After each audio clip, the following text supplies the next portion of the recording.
ጌታ ይመስገን። اللهم لك الحمد እሱ ነው አምላክ። صح እና ለምንድን ነው አንተ የማትቀበለው? ቆይ ምን ልቀበል? እስልምናን ያው ተቀበል ነው የሚባለው። ወደ እስልምና ሰላም ትገባ ሰላም ትሆናለህ ይላል። እስሊም ተስለም ነው ሰላም ትሆናለህ።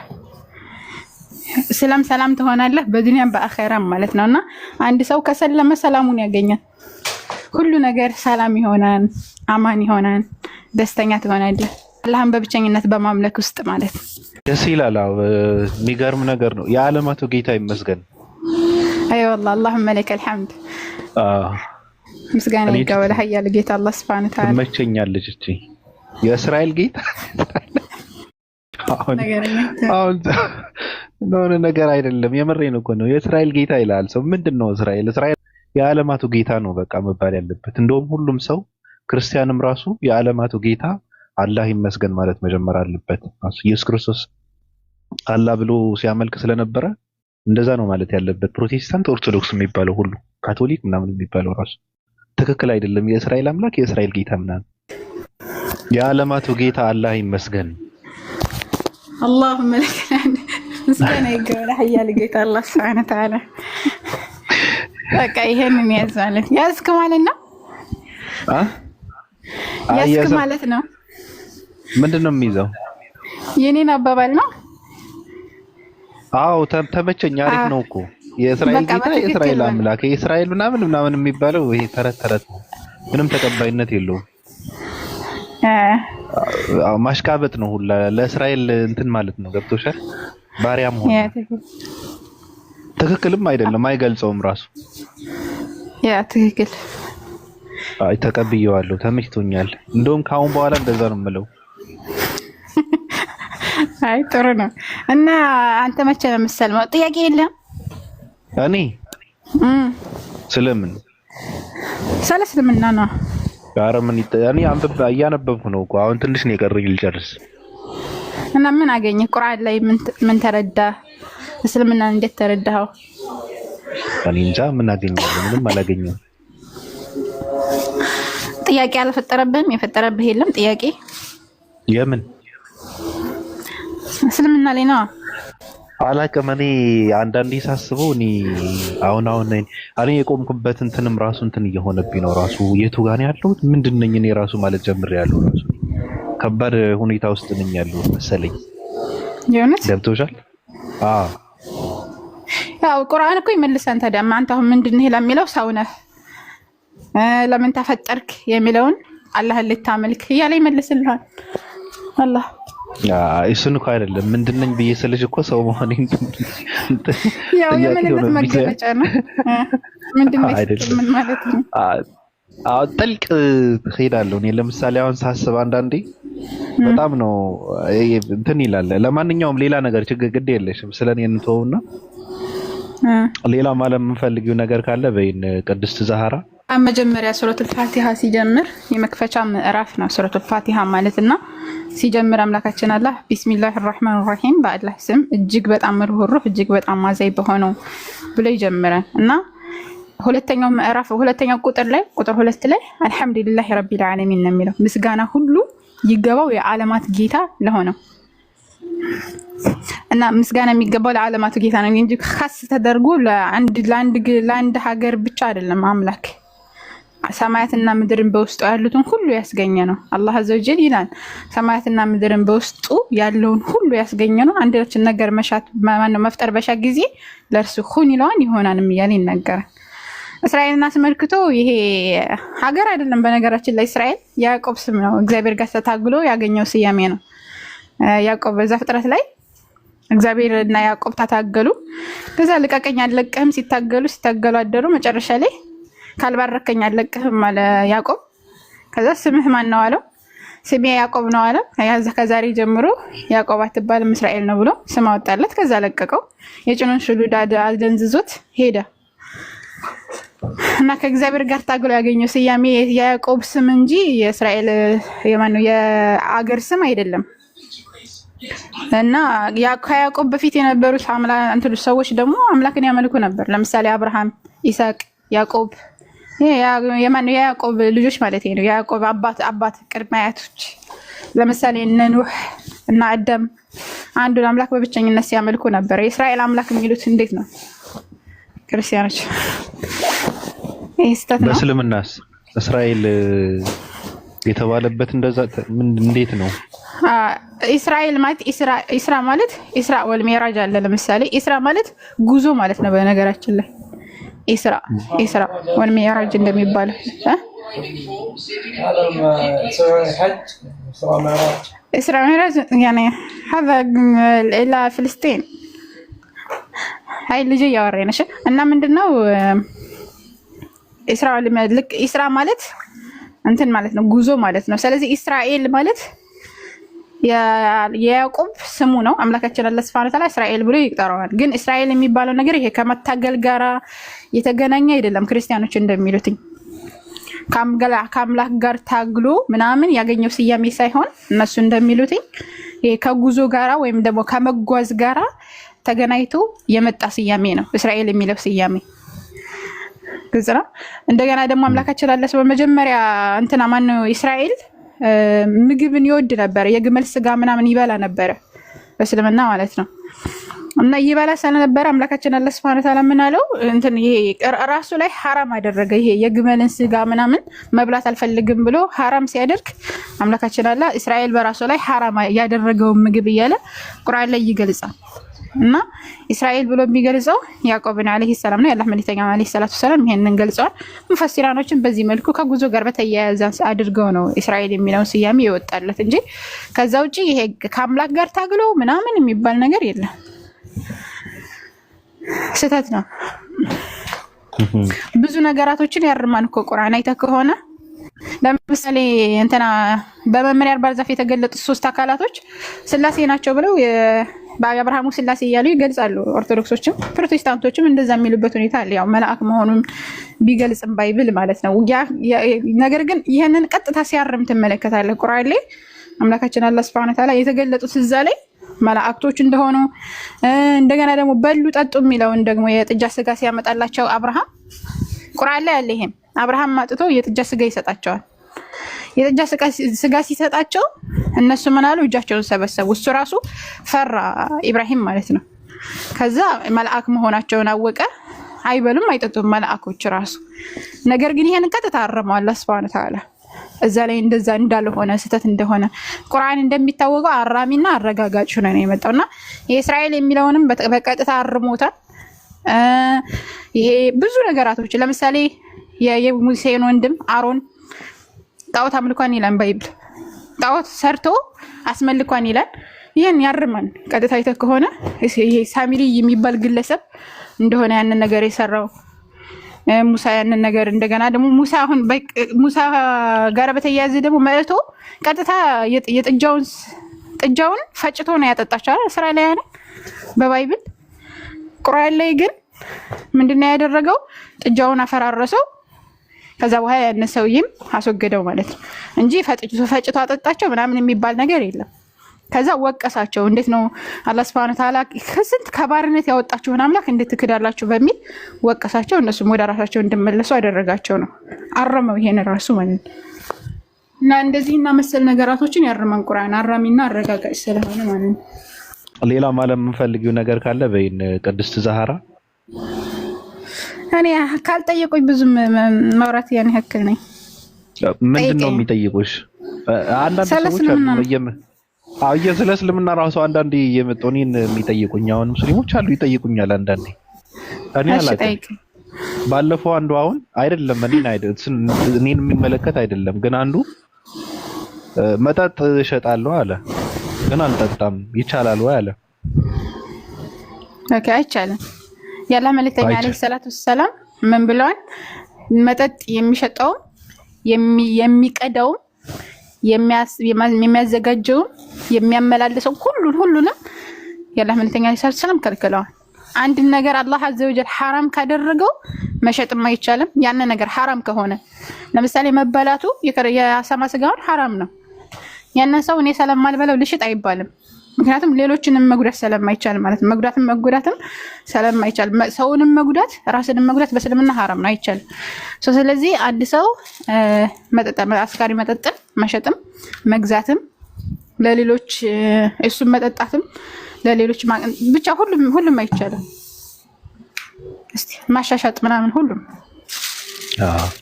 እኔም እንደዛ አይታ ውጣ ልቀቅ ብለን ነበር እንትን ያልነው ሌላ ሰው እንዲያወራው እንትን አልፈጠርንለትም። ግን በማይሆን ሰዓት ስለሆነ የጠየቀው እንደዛ ብለን ነበር እንትን ያደረግነው። እኔ አሁን አዲስ እንትን አለባበስ አለ። ክርስቲያን ጥያቄ ያለው ክርስቲያን ካለ ገብቶ መጠየቅ ይችላል። በነገራችን ላይ መልስ የምታገኙት እዚህ ጋር ነው። አባ ማቲያስ ሄደ ራሱ እንትን ብትጠይቀው የለም ሰይጣን ስንት ክንድ ነው ወተት ለምን ነጭ ሆነ ምናምን አይነት ጥያቄ አትጠይቁኝ ተብላችኋል እኮ። ስለዚህ ጥያቄ ካላችሁ ገብተህ ጠይቅ ስለፈለከው ነገር። ለነገሩ ምን አገባኝ እኔ አዲስ አለባበስ ምን አገባኝስ። ባቢ ሰላም ነው? እንዴት ናችሁ? ዛሃሩ ምናምን እንዴት ናችሁ? አባቢ ሰላም ነው አለ ሁሉ ማን ነው? ዛሃሩ አለሽ? ጥያቄ ልጠይቅ ባቢ ትችላለህ? ዛሃሩ አለች? የለችም። አለ ዛሃሩ ይብንሽ ደህና ነሽ? ምስጋና ይገባል ኃያል ጌታ አላህ Subhanahu Wa Ta'ala ሰላም ነው። አልሐምዱሊላህ ማሻአላህ ስላገኘሁሽ ደስ ብሎኛል። በጣም ነው የምወድሽና ትመችኛለሽ። አላህ ይጨምርልሽ። ጀዛከላ። የኔ ጥያቄ ባቢም እንዲማርበት ምን አይነት ጥያቄ መሰለሽ የምጠይቅሽ? አሁን በእስልምና አስተምሮም ያው በክርስትናም በአይሁዶችም ያው ነብዩ ኢሳ ወይም ኢየሱስ ክርስቶስ ያው ተመልሶ ይመጣል። እሱ በሚመጣበት ሰዓት ያው ታምር ነው እንዳልኩሽ። እኛ እነዚህ ሶስቱ ሃይማኖቶች ስፔሻሊ እስላም፣ ክርስቲያኖችና አይሁዶች እንለያያለን በሱ ላይ ኮምፕሊትሊ ማለት ነው። ምክንያቱም በሱ ላይ ያለ አስተምሮ የተለያየ ነው። ስለዚህ አንዱን አቋም መያዝ አለብን። ምክንያቱም ክርስቲያኖችም ያው ከተሰጠው በላይ አድርገው አምላክ አድርገው ይዘውታል። አይሁዶችም ደግሞ አልተቀበሉትም። ታምራቱን በታምር መወለዱ ምናምን አልተቀበሉም። ይታወቃል። ሌላ ነው የሚጠብቁት። ሌላ የኛ አንተ ሌላ ነው ብለው ነው የሚጠብቁትና እኛ ሙስሊሞች ደግሞ ነብዩ ነው ብለን እናምናለንና እሱ በሚመጣበት ሰዓት አንድ ሃይማኖት አንድ ይሆናል። ያው ደጃልን ይገላል፣ መስቀል ይሰባበራል ይባላልና የዛ ጊዜ ልክ እንደዛ ሲያደርግ ክርስቲያኖችም በቃ ያምናሉ። በዛ ዘመን አንድ ሃይማኖት ይሆናል። ሁሉም ሃይማኖቶች አንድ ነው የሚሆኑት አይደለ? ከዛ ኢሳ ከመጣ በኋላ ማለት ነው ያሳያቸዋል። አይሁዶችም እንትን ደጃልን በሚከተሉበት ሰዓት እንትን እንደሆነ ውሸት እንደሆነ ያውቃሉ። የግድ እሱን መከተል ነው። ሌላ ምንም እንትን አይሉም። ክርስቲያኖችም ካሉም የግድ በቃ ስለሱ ማንነት እሱም እንትን መሲህ እንደሆነ ምናምንና አምላክ እንዳልሆነ ሲነግራቸው የግድ እሱን መከተል ነውና ከዛ በኋላ እንዴት ነው ሃይማኖት የሚቀጥለው? እሱ ካለፈ በኋላ እንደገና ያው ይሞታል። ከዛ በኋላ ይቀበራል። ህይወት ይቀጥላል አይደል?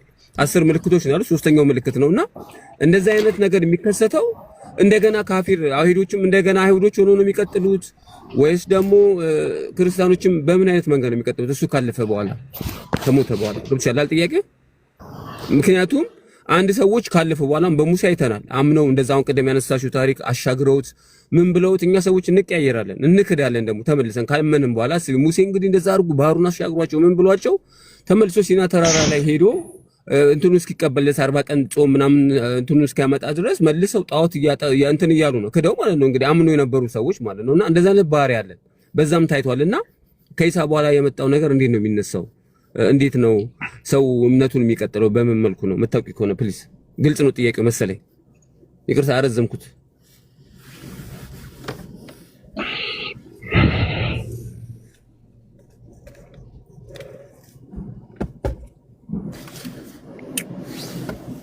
እንትን ብለሃታል መሰለኝ ስታስረዝመው ጠፋበት የሆነ ሸወድቃት በመሃል ላይ። ኦኬ የኔ ጥያቄ ገብተሻል? አዎ አይ ቲንክ እንትን ነው ወይ እንደገና ወደ ጣዖታት ምናምን ነው ወይ የምንመለሰው? ወይ ክርስቲያን ወይ አይሁድን ብለህ ነው የምንቀጥለው ወይስ ደግሞ በቃ ተመልሰው ወደ ኩፍርና ወደ ጣዖታት ይገባሉ ወይ የሚለው ለሞቀ?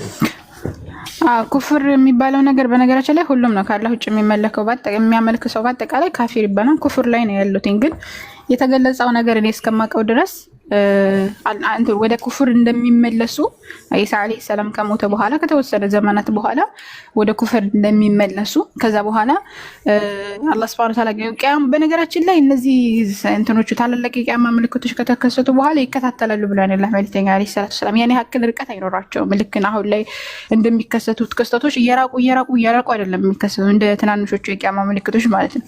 ትላልቆቹ የቂያማ ምልክቶች ዘው ላይ ያኔ ትንሽ ርቀት ቢኖረውም እንትን ያኔ ሀከል አይቆይም። እንትን ይደራረባል ብለዋል አላህ መልእክተኛ አለይሂ ሰላም እና በሚቆዩ ጊዜ የተወሰነ ኢሳ አለይሂ ሰላም ካለፈ በኋላ በሚቆዩ ጊዜ ወደ ኩፍር የሚመለሱ ሰዎች እንዳሉ ይናገራል። ለመልእክተኛ ሰው ወደ ኩፍር ይመለሱና ይሄ ወደ አይሁድ ወደ ክርስቲያን ምናምን የሚለውን ነገር የተቀመጠ ነገር እስካሁን አላየሁኝም። ነገር ግን ወደ ኩፍር እንደሚመለሱና መጨረሻ ላይ አምላካችን አላህ Subhanahu Wa Ta'ala እነሱ ላይ ማለትም ይሄ ከሃዲያኖች ላይ ቂያማን እንደገና ሰማይ ምድር ምናምን የሚደበላለቀው እነሱ ላይ ነው። እነሱ ነው ያን ክስተቱን የሚያዩት እነሱ ናቸው። መጀመሪያ ንፋስን ይልክና በጣም ለስልስ ያለች ንፋስ ይልክና የምእመናን ነፍስ እንድታወጣ ያደርጋታል። ከዛ ምእመናን እንዳለ ይሞታሉ። ቂያማ የምትቆመው ከሃዲያኖች ላይ እንደሆነ ያለው መልእክተኛ አለይሂ ሰላቱ ሰላም ተናግረዋል። እና እንትኑ ክህደት እንደሚፈጠር እንጂ አይሁድ ክርስቲያን ምናምን ብለው የገለጹት ነገር የለም። ግን እንዳልከው ኢሳ አለይሂ ሰላም በሚመጣ ሰዓት ግን ሰዎች ወደ እስልምና ሁላቸውም ይገባሉ። ያላህ መልእክተኛ አላህ Subhanahu Wa Ta'ala ቁርአን ላይ በኢሳ አለይሂ ሰላም የሚያምን እንጂ አንድም የለም ብለዋል። ሱራ ምዕራፍ 4 ቁጥር 158 እና 59 ሁሉም እንደሚያምኑ ተናግሯል። አይሁድም ክርስቲያንም የትኛውም ሃይማኖት ተከታይ ወደ እስልምና ይገባል። ጅዝያ ይቆማል። አላህ Subhanahu Wa Ta'ala በብቸኝነት ይመለካል። ሰላም የሆነ ምድር ሰላም ትሆናለች። ምክንያቱም አላህ Subhanahu Wa Ta'ala ምን ብሏል? አንድ ሰው ወደ ምንድነው ሰላም ምድር አላህ Subhanahu Wa Ta'ala በብቸኝነት ከተመለከ ሰዎች በአጠቃላይ አላህን በብቸኝነት የሚያመልኩና የሚገዙ ከሆነ ምድር ሰላም እንደምትሆን ተናግሯል አምላካችን አላህ። በካዱ ሰዓት ግን የረሃብን የተለያዩ ችግሮችን መከራዎችን እንደሚያመጣባቸው አላህ Subhanahu Wa Ta'ala ተናግሯል። እና በዛ መሰረት ምድር ሰላም ትሆናለች፣ ነገራቶች ይስተካከላሉ። ኢሳ አለይሂ ሰላም ካለፈ በኋላ ግን እንዳልከው የሚከሰተው ኩፍር መሆኑ ነው እንጂ ክርስትና አይሁድ ምናምን የሚለው ነገር ይኖራል አይኖርም ወላሂ አለ ምንም የተገለጸ ነገር አላውቅም እስካሁን። ምናልባት ከተረዳው ጀዛከላ በትክክል ተመልሷል። በቃ እኔም እንደዛ ብዬ ነው የምገምተው። ምናልባት የተጻፈ ነገር ካለ ምናምን ብዬ ነበርና ምክንያቱም ባገሽ እንለዋወጣለን እኛ ሰዎች አሁን እንክዳለን ነው ባህሪያችን ነው ከባድ ስለሆነ ለዛ ነውና ካባን በቃ ይፈርሳል ይባላል። እንደውም አበሻ ነው የሚያፈርሰው ይባላልና ይግድ በቃ ማያምን ሰው የለም ማለት ነው። ካባን የሚጠብቅ ሰው ስለሌለ ነው አይደለም የሚፈርሰው። እንዳልሽው በካዲዎች ላይ ነው ቂያማ መቆመው እንጂ የፈለገ ትንሽ ኢማን እንኳን ያለው ቢኖር ያቺ ንፋሷ መታ ህቡ እንደምታወጣው አውቃለሁና በኢማኖት ባሉ ሰዎች ላይ ቂያማ አትቆምም ማለት ካባን የሚፈርሰው ማንም ጠባቂ ምንም የማያምን ሰው ስለሌለ ነው የሚባል ነገር አለ። እሱ እውነት ነው። ጠባቂ የለም ምናምን የሚል ነገር አልሰማሁም። ግን እንትን ይሄ ቂያማ እግር ቀጫጭን የሆኑ ከሀበሻ የሚመጡ ሰዎች ካባን እንደሚያፈርሱት ተነግሯል። ያላህ መልእክተኛ ይሄንን ተነግሯል። ኦኬ ማሻአላ ቴንክ ዩ ሶ ማች አለ ጨምርልሽ። እኔ ጥያቄን ጨርሻለሁ። አሚን ወያኩም። እሺ ወንድሜ እሺ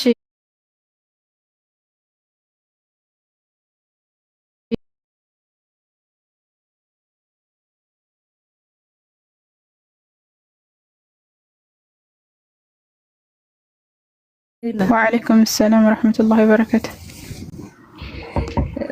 ዛህሩ እንዴት ነሽ? ደህና ነሽ? ተረኒ ምስጋና ይገባል ሀያል ጌታ አላህ Subhanahu Wa Ta'ala ሰላም ነው አልহামዱሊላህ። ዝም ማንና ትንሽ የጥያቄ ነገር ነበረችኝ እና በሰሞኑ ለዚህ ዘመን መለወጫው አንድ ክርስቲያን ሰራተኛ ከኔ ጋር አለች። ሁለት ነን። እኔ ሙስሊም ነኝና ለዚህ ዘመን መለወጫው ሰውየው ኬክ አመጣላት። ከዛ እነሱም ትንሽ ቀማመሱና እኔ ቢስሉኝ አልበላም ሲል ልጅቷ ተቆጣች። እኔ ያልሰራሁትም ቄስ አላማተበበትም ምናምንና ምን ችግር አለው ምናምን አለችኝና ያው ትንሽ በላውኝ ለሷ እንዳይከፋት። ከዛ አሁን ደግሞ ሰላም አልተሰማኝም፣ የሆነ እየጨነቀኝ ነው፣ ደስ አላለኝምና ችግር አለው ይሄን? አዎ ችግር አለው። በመጀመሪያ ይሄ ክሪስማስ የሚባለው ነገር ወይም ደግሞ ይሄ አዲስ ዓመት የፈረንጆቹ አዲስ ዓመት ቀጥታ የሚያዘው ከኢየሱስ ክርስቶስ አወላለድ ጋር ነው። አንደኛ ክሪስማስ ኢየሱስ ክርስቶስ የተወለደበት ቀን ብለው ነው ክሪስማስን የሚያከብሩት። እነዚህ እነማን ናቸው የሚባሉት? ፈረንጆቹ ማለት ነው። እነዚህኞቹ ደግሞ ከዓመተ ምህረት ወደ ከዓመተ ዓለም ወደ ዓመተ ምህረት የሄዱበት ብለው ነው የሚያከብሩት። እንደገና ደግሞ ልደቱን የኢየሱስ ክርስቶስን ልደት ብለው ያከብራሉ። ያው ሁለታቸውም የተለያየ አከባበር ነው የሚያከብሩት። የኢትዮጵያ አከባበርና የውጩ ይለያያል። ቀኑ ራሱ ይለያያል። ስንት ኢየሱስ እንደሚያከብረው አላሁ አለም። እንግዲህ ያም ሆነ ይህ ከእስልምና አንፃር ይሄ የነሱ የዘመን መለወጫ ተብሎ የሚቀመጠው ነገር ቀጥታ ከሃይማኖታቸው ጋር የሚያያዝ ነገር ስለሆነ ከሃይማኖታቸው ጋር የሚያያዝ ማንኛውንም ነገር ደግሞ እኛ እነሱ በሃይማኖታቸው ጋር አያይዘው ያዘጋጁትን ማንኛውንም ዝግጅት ሀታ ለውሃ ቢሆን መብላትም ሆነ መጠጣት አይቻልም በእስልምና ገጽ ነው። ምክንያቱም ያን ነገር እንግዲህ ያነሱ የዓለማት ጌታ አምላክ ተወለደ ብለው ነው የሚያምኑት። አላህ አዘ ወጀል ደግሞ እነዛ አላህ ልጅን ያዘ የሚሉትን ነገር የሚሉትን አካላቶች ካዱ ሲላቸው ትሰሚያለሽ። እንደገና ደግሞ በተጨማሪ አምላካችን አላህ ምን ያለ ሱረቱል መርየም ላይ ሰማያትና ምድር ራሱ ሊሰነጣጠቁ ያሉ አምላክ ተወለደ በማለታቸው ማለት ነው። ገብቶሻል? አላህ Subhanahu Wa Ta'ala ራሱን ከእንደዚህ አይነት ነገር አጥርቷል።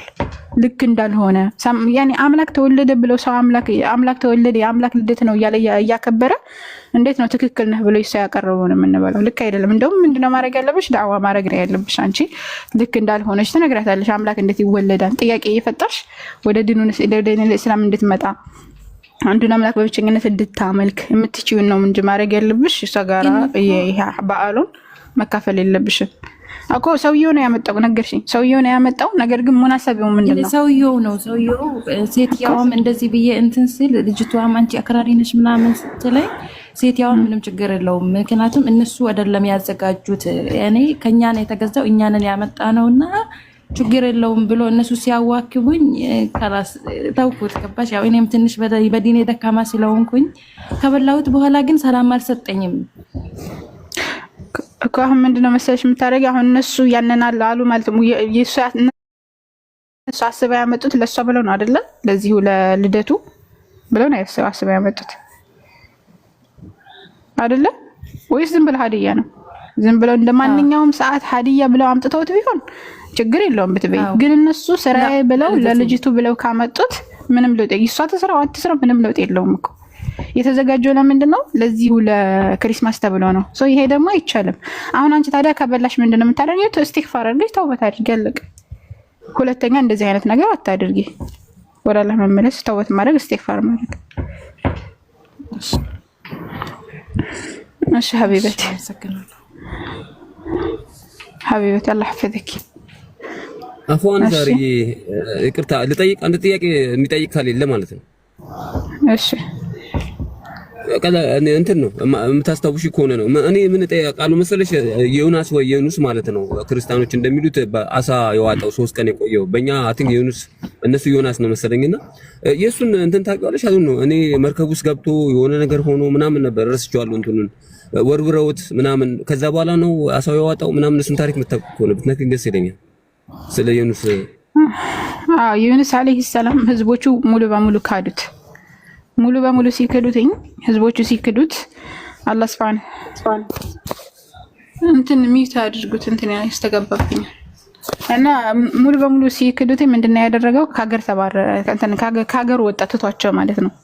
ከሀገር ሲወጣ መርከብ ላይ ያኔ ያላህ ትእዛዝ ነው የወጣው ማለት አላህ ውጣ ሳይለው ተሰድር ሳይለው አይታችሁ ከሆነ ነቢያቶች በአላህ ትእዛዝ ነው የሚጓዙት። ለምሳሌ የአላህ መልእክተኛ 10 ዓመት ሙሉ እንደዛ መከራቸውን ሲያዩ ሂጅራ ላይ ያደረጉም ወይም ደግሞ አልተሰደዱም። ቀጥታ እዛው ላይ እየተጋፈጡ ነው የኖሩት ማለት ተሰደዱ ወይም ደግሞ ሂጅራ ወጡ ሲባል ነው ያላህ መልእክተኛ ሂጅራ ያደረጉት። እስቲ ይሄ ገዛዋ ምናምን ነገራቶች ራሱ አላህ Subhanahu Wa Ta'ala ወህይ ሲወርድላቸው ነው ያንን የሚያደርጉትና ዩኑስ ከአላህ Subhanahu Wa Ta'ala ምንም አይነት እንትን ሳይመጣለትኝ ምንም አይነት ወህይ ሳይመጣለትኝ ቀጥታ ወጣ። ህዝቦቹ በጣም አስቸጋሪ ህዝቦች ስለነበሩ ማለት ነው ካፈሩ። ቢላቸው አይመለሱለት ሲሉ ወጣ ከሀገር። ሲወጣ ታዲያ በምንድን ነው ሄደው? በመርከብ ነው የሚከደው። በዛን ሰዓት በመርከብ ወይም በእንትን ነበር ሲከድ የነበረው። መርከቢቱ ልሰምጥ ሆነ፣ መካከል ላይ ልሰምጥ ሆነ። ስለዚህ በጣም እጣ መካከል ላይ ነው ይሄ የተከሰተው። ስለዚህ እጣ ተጣጣሉና አንድ ሰው መቀነስ አለበት ብለው እጣ ተጣጣሉ። ከዛ አንድ ሰው ይቀነስ ሲባል ቀጥታ ከማን የደረሰው እጣው? ዩኑስ ላይ ደረሰ። የመጀመሪያ እጣም ዩኑስ ላይ ደረሰ። በቃ ይሄን እንደዚህ ከሚሆን ምናምን ባሉ ሁለተኛ እጣ ወጡ። አሁንም ዩኑስ ላይ ደረሰ። ሶስተኛ እጣ ወጡ። አሁንም ዩኑስ ሶስተኛ እጣ ወጣ። ስለዚህ ይሄ ሲከሰት ምን ተደረገ? ዩኑስን አነሱና እንትኑ ላይ ባህሩ ላይ ጣሉት። ከዛ በኋላ አሳነባሪ ዋጠው። አሳነባሪው ከሱ እንግዲህ 3 ጨለማ ውስጥ ሆኖ አላህ Subhanahu Wa Ta'ala ጠየቀ ማለት ነው። ላ ኢላሀ ኢላ አንተ ሱብሃነክ ኢኒ ኩንቱ ሚነል ዛሊሚን ማን ብሎ ጠየቀ። ጠየቀ። ከዛ አላህ Subhanahu Wa Ta'ala ደግሞ ያሳው አሳውን እንዲተፋው አድርጎ ወደ በር ወይም ደግሞ ወደ ውጭ እንዲተፋው አደረገው። ወጥቶ አላህ Subhanahu Wa Ta'ala ደግሞ እዛው ላይ እሱ ካረፈበት ወይም ደግሞ እሱ ከወጣበት ቦታ ላይ ምንም አይነት ጠራራ ፀሐይ የነበረበት ቦታ ስለነበረ የሆነች ዛፍ እንድትበቅል አድርጎ እንድታጠላው አደረገ። ከዛው ምግቡን በላ ጠጣ ምናምን ወደ ሀገሩ ተመለሰ። ወደ ሀገሩ ሲመለስ ሁሉም ህዝቦቹ ተመልሰው አመኑለት ማለት ነው።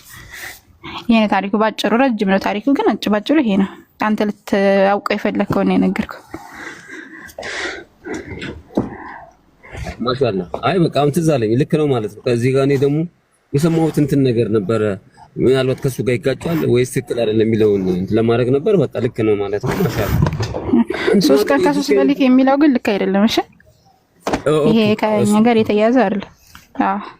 ክርስቲያኖች ናቸው ነበር የሰማሁት። ትክክል ነው። አሁን አንቺ ያልሽው ለምሳሌ መርከቧ ልትሰምጥ ስትሆን ነው ሰው መቀነስ አለበት። ስለዚህ በዛ የተነሳ ነው እንትን እኔ ግን የሰማሁት ግን ትክክል አይደለም፣ ውሸት ነው ማለት ነው። ትክክለኛው ይሄ ነው። እኔ የሰማሁት ደግሞ አላህ ተቆጥቶበታል። አላህ ስለተቆጣበት አይሽ መናገር ነበረበት፣ መውጣት አልነበረበትም። ትክክል ነሽ። ከዛ በኋላ ዝም ብሎ መርከቡ ውስጥ ገባ። የዛ ጊዜ መርከቡ እንደዚህ በሚሆንበት ሰዓት እንደዚህ የሚሆነው ደግሞ በዛ በእነሱ ካልቸር በእነሱ እንትን የሆነ ሰው ፈጣሪ ሲቆጣበት ወይም የሆነ ነገር ሲሆንበት ነው እንደዚህ የሚሆነው እና የሆነ ነገር መደረግ አለበት ብሎ እጣ ሲጣጣሉ እሱ ደረሰው ይባላልና የትኛው ነው ትክክል? አሁን ያ አላህ ተቆጥቶበት ነው። ልክ ነህ እኮ እኔ ያልኩት ነው ታዲያ። አዎ ልክ ነው። ኦኬ። አይ ሰው መቀነስ አለበት ማለት ለዛ ነው ተውበት ይደረጋል። እኔ ነኝ ማለት ነው። ኦኬ በቃ ትክክል ገባኝ። ወያክ እሺ ባቢሎን ቤቱን ተቆጣጣር። እየጠየቁሽ ስለሆነ ይጠይቁሽ። እሺ ከፈቀድክ ጥሩ። አይ ችግር የለውም። እየጠየቁ ነው። ፎዚ አለች፣ ሰሞም አለች፣ ዩቲ አለች። ጥያቄ አላችሁ?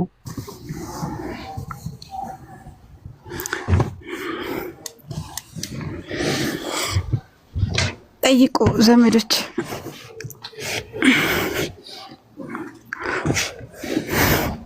ህዝቡ እንትን አያደርግም።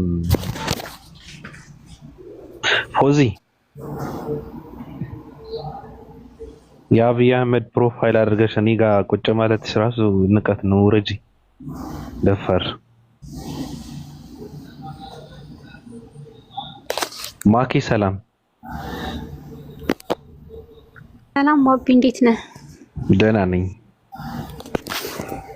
ሰላም አለይኩም ወራህመቱላሂ ወበረካቱ። ዛራዬ ወአለይኩም ሰላም ወራህመቱላሂ ወበረካቱ። ወይ እንዴት ነሽ? አልሐምዱሊላህ ሰላም ነው። አልሐምዱሊላህ። ጥያቄ ነበረኝ ልጠይቃ። እንትን የሚል እስኪ ያስረዱኝም ትልከ ረሱል ፈደልና ባዕዱሁም አላ ባዕድን የሚልና የሱረቱል በቀራ ላይ አንፈረቁ በይነ አህድ ሚን ረሱል የሚለው አስረዱኝ እስኪ። የዚህ ጋር ማበላለጥ የሚባለው ነገር አንዱን ዝቅ አንዱን ከፍ ከማድረግ አንፃር ነው። አላህ Subhanahu Wa Ta'ala ያኔ ዘላይ ይገለጻል። ላንፈረቁ በይነ አህድ ሚን ረሱል ያኔ ማንንም ሳንለይ እናምናለን። ስናምን ማለት ነው። ለዛም ሁላቸውም ነብዮች ናቸው። ሁላቸውም አላህ ዘንድ ክብር ያላቸው በጣም ታላቅ ቦታ ያላቸው ናቸው። ስናምን አንዱን ዝቅ አንዱን ከፍ የሌለውን ቦታ ከፍ አድርገን ልክ ኢሳ አለይሂ ሰላም እንዳደረጉ ከፍ ከፍ ማድረግ የለብንም። እንደዚሁም ደግሞ አንዱን ደግሞ ዝቅ ማድረግ የለብንም ነው። እንደዛ ሳናደርግ ቀጥታ አላህ Subhanahu Wa Ta'ala ባስቀመጣቸው መንገድ መቀበል አለብን የሚለውን ለመግለጽ ነው። አላህ Subhanahu Wa Ta'ala በእነሱ መካከል ምንም የማንለይ ስንሆን አመንን በሉ ብሎ አላህ አዘ ወጀል የተናገረው።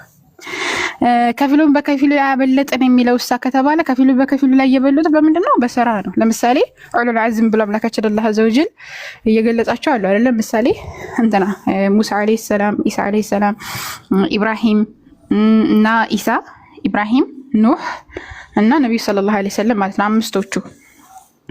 አምስቶቹን አምላካችን አላህ Subhanahu Wa Ta'ala ያበለጠበት ሁኔታ ምንድነው ታዲያ? የከፈሉበት መከራዎችን፣ ችግሮችን ምናምን በጣም ብዙ ነገራቶችን አሳልፈዋል። በዚህ ምክንያት አላህ Subhanahu Wa Ta'ala አበልጧቸዋል። ከፊሉን ከከፊሉ አበለጠን ሲል በሰሩት ስራ ወይም ባሳለፉት መከራና ችግር ልክ አላህ Subhanahu Wa Ta'ala አበልጧቸዋል ማለት ነው። ነብዩ ሰለላሁ ዐለይሂ ወሰለም ለምሳሌ ከልጅነታቸው ጀምረው እስከ ለተሞታቸው ድረስ ያሳለፉት ችግርና መከራ እና በዛ ነገር ደግሞ ይሄ መከራ ችግር በሚደርስባቸው ጊዜ ደግሞ ያደረጉት ሰብርና ትግል ከዓለማት የበላይ ወይም ደግሞ ከሁላቸውም ነቢያቶች በላጭ አድርጓቸዋል። ለዛም ነው የአላህ መልእክተኛ አለይሂ ሰላቱ ወሰላም እነ ሰይዱ ወለዲ አደም የሚሉት የአደም ልጆች ሰይድ አለቃ ነኝ ይላሉ። የአደም ልጆች በአጠቃላይ ከአባታቸው ጀምሮ እስከ መጨረሻው እስከ ሰው ልጅ መጨረሻ ላይ የአላህ መልእክተኛ አለይሂ ሰላቱ ወሰላም ሰይድ ናቸው፣ አለቃ ናቸው። ለምንድን ነው ያንን የተደረጉት ሲባል የአላህ መልእክተኛ የከፈሉት መስዋዕትነት ነው። በጣም ብዙ ትላልቅ መስዋዕትነትን ከፍለዋል። እና ኢብራሂምንም ስትመለከቱ እሳት ላይ እስከመጣል ብቻውን ሆኖ ብዙ ነገራቶችን እስከመጋፈጥ የደረሰበት ሁኔታ አለ። ሙሳንም ስትመለከች ኑህንም ስትመለከች 950 ዓመት በጣም ለፍቷል። ህዝቦቹን ወደ አላህ ሱብሃነሁ ወተዓላ ያለ ተውሂድን ሲሰብክ የነበረ ሰው ነው። ኢሳም አለይሂ ሰላም በተመሳሳይ እስከ ሊገሉት እስከ ማሰብ የደረሰበት ሁኔታ አለ። በጣም ለዲኑን ከመክፈሉ የተነሳ ማለት ነው። ሌሎችም እንትናቸው ሙሳ አለይሂ ሰላም በፍርዓውን ስንት መከራውን አይቶታል። እንግዲህ ጥቅሳውን በደንብ ስለምታውቁት ማለት ነው። ስለዚህ እነዚህን ከሌሎች ነቢያቶች ከፍ ያደርጋቸው። አሁን ከነዚህ ከአምስቶቹ ራሱ የሚበልጠው ማነው ሲባል ረሱል ሰለላሁ ዐለይሂ ወሰለም ናቸው። እና በከፈሉት ልክ ነው። እዚህ ላይ አበለጥኩ ሲል ከዚህ አንፃር ነው። እንደገና ደግሞ ከፊሉን አታበላልጡ ወይም ደግሞ በሁሉም መኑ ሲል ደግሞ አንዱን ዘቅ አንዱን ከፍ አድርገን ወይም ደግሞ ይሄ የሌላቸውን ቦታ መስጠት እንደሌለብንና ከቦታቸው ዝቅ ማድረግ እንደሌለብን ለመግለጽ ነው ያንኛውን የተናገረ። ግልጽ ነው? አዎ አመሰግናለሁ። ጀዛከላ ወይክ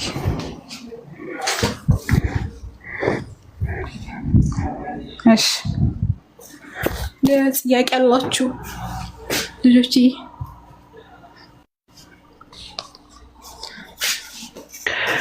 ማኬ ማለት የሆነ ሰዓት ላይ ራሴን ባጠፋ ችግር አለው ወይ ብለሽ የጠየቅሽ ልጅ ነሽ?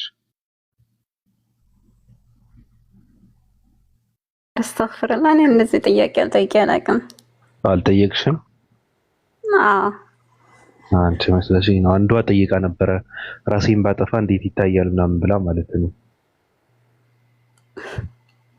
ወንጀል ባይሆን ኖረማ ሁላ ታጠፊ ነበር። ግን ወንጀል ነው አይቻልም። ለምን? አያላ አንዳንዴ መኖር ይከብዳል። እንዴ አየሽ፣ አሁን እኔ አይደለሁም ማለሽ እንጂ አንቺ ራስሽ ነሽ ማለት ነው። እኔ አይደለም ወረቢ። እና ወንጀል ስለሆነብሽ ነው ራስን ማታጠፊው? አዎ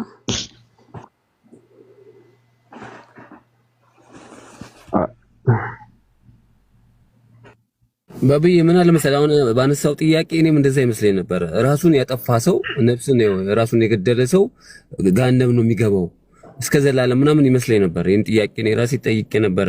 በእስልምና አስተምሮ የፈለገ ቢሆን ወንጀል ብሰራ አታምጽ እንጂ በአላህ ላይ እሱ የሚገባውን አምልኮ ለሌላ አትስጥ፣ አታጋራበት እንጂ ምንም ኃጢአት ብሰራ ተቀጥታ ጀሃነም ውስጥ ተመልሰው ወደ ገነት ተመላሽ ነው የሚል አስተምረዋል። እና ግን ራሱን ያጠፋ ሰው ግን የሚመለሱ ላይ አይመስለኝም ነበር። ገብቷል? እኔ አሁን ሙስሊም የፈለገ ሰው ቢያጠፋ የፈለገ የሰራውን ተቀጥቶ ነው ከዛ በኋላ ወደ ጀነት የሚመለሰው። አንለስ አንተ አታጋራበት እንጂ በሱ ላይ ማለት ነው። ለሱ የሚገባውን አምልኮ አትስጥ እንጂ። ግን አሁን ራስን ካጠፋ ግን በቃ ዘላለም እዛ ውስጥ እሱን እንደ ከነሱ ጋር አብረህ ዘውታሪ መሆን ይመስለኝ ነበር። ራሱን ያጠፋ ሰው በገሃነም ውስጥ ማለት ነው።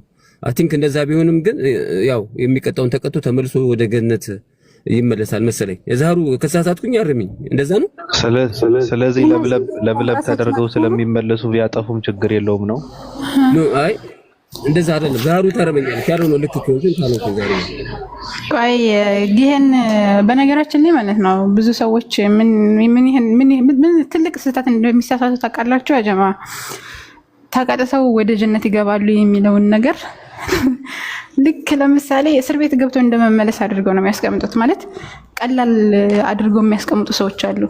ቀላል ይመስላችኋል? ወላሂ ለምላችሁ ይኸውላችሁ የጀሃነምን ክብደት የአላህ መልእክተኛ አለይሂ ሰላቱ ሰላም ሲገልጹ እንኳን አይደለም ለአንድ ቀን ለደቂቃ ማለት ነው ለደቂቃ መተሐመል አትችልም። በነገራችን እሳትን ተቃጥቶ ይወጣን የሚለውን ነገር ቀለል አድርገው ሲመለከቱ አያለሁ ብዙ ሰዎች።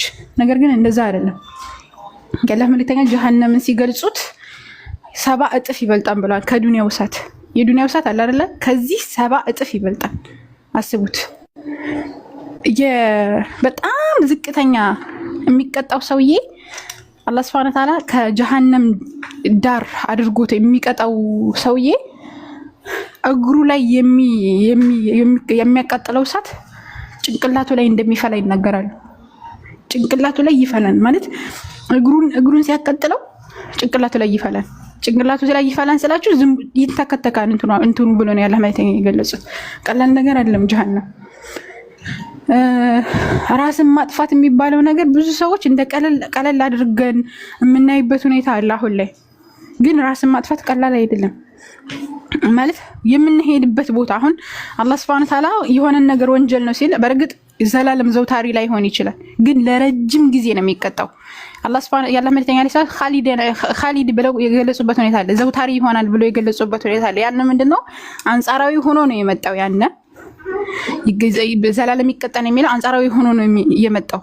ግን አንጻራዊ ቢሆንም ለረጅም ጊዜ እንደሚቀጣ ያላህ መልእክተኛ አለይሂ ሰላቱ ሰላም ተገልጸዋል። ራሱን የሚያጠፋ ሰው ማለት ነው።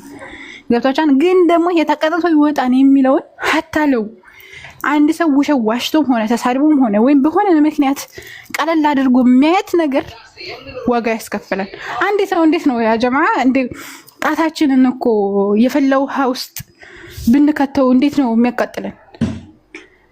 ያኔ መብላት መጠጣት ማቅቶን እኮ መተኛትን ራሱ እኮ የሚያቅተን ሁኔታ አለ እኮ ጣታችንን የፈላው ውሃ ሲያቃጥለን። እንዴት ነው ጀሃነምን ያክል ነገር 7 እጥፍ ይበልጣን እየተባለ። በነገራችን ላይ ጀሃነም አሁን ይሄ የፀሐይ ሙቀት ምናምን የምታዩት ነገር ጀሃነም አንዴ የምታናፋው ነው ብላኝ ነው መልእክተኛ። አንዴ እፍ የምትለው ያ ለ6 ወር ፀሐይ የሚሆነው እሱ ነው ብላኝ ነው መልእክተኛ አለይሂ ሰላም። እንዴት ነው ይሄንን ነገር መተሐመል የሚቻለው ነው ያ ጀማዓ? ቀላል ነገር አይደለም። እና ይሄ ነው ጀሃነምን እንደ ቀላል ነገር አድርጋችሁ ባታዩት አሪፍ ነው ማለት የሆነ ተቀጥቶ ይወጣል የሚባለውን ነገር እንደ ቀላል አድርጋችሁ አታዩት። ይሄን ነገር ሁሌም ተቀጥቼ እወጣለሁ እየተባለ ሐራምን እንድትዳፈሩ ያደርጋችኋል። በጣም ጀሃነም ሲባል የጀሃነም እሳት አላህ አዘወጀል ላ ሐውለ ወላ ሲገልጸው እኮ ሱብሃንአላህ ቁርአንን ራሱ ስትመለከቱ በጣም ነው የሚገርማችሁ። የሆነ እንባችሁን ራሱ መቆጣጠር አትችሉም ስለ ጀሃነም ስትሰሙ ማለት ነውና አላህ Subhanahu Wa Ta'ala ነዓም ገፉር ረሂም ነው። ነፍስ ለወቅት በተመሳሳይ ወቅት ደግሞ አላህ ገፉር ረሂም ነው ሲባል አዛኝና ሩህሩህ የሆነው አዛኝ ነው፣ ሩህሩህ ነው፣ ወንጀልን የሚምር ነው።